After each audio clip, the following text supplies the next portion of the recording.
Hi, I'm Judy and I'm in lockdown at my home in Swanley near London. I love this week's Gospel, The Road to Emmaus, and somehow it's resonated with me even more in this extraordinary time of my life.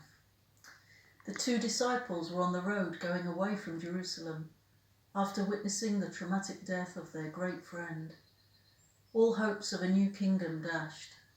They were devastated, in despair, frightened and running away. A bit like my own reaction actually when COVID-19 began to hit and I realised the impact.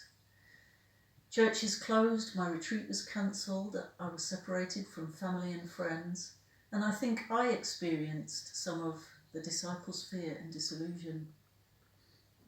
Like them, wrapped up in my own fear, I found it hard to recognise Jesus in my life.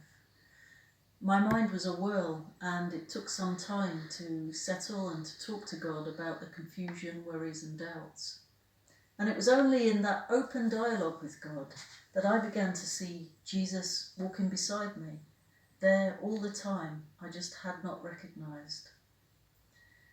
Celebrating Easter liturgy in lockdown was a really strange experience. However, in the midst of a beautiful online vigil mass, I had the sense of my heart burning within, that sense that I imagined the disciples felt as Jesus explained the scriptures to them and helped them to make sense of all that had happened.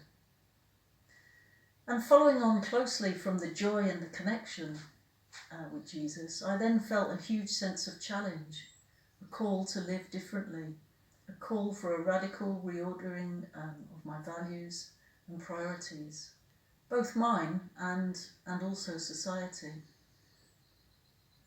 Perhaps in the same way that the encounter with Jesus enabled the disciples to find the power, motivation and energy to turn tail and head straight back to Jerusalem with a renewed sense of mission, I too feel called back to Jesus to say, yes, Lord, I am here. I know we can't go back to normal, to the status quo. Life has to change. So what is it that you're calling me to do, Lord, at this time? What is my mission? Thank you. God bless.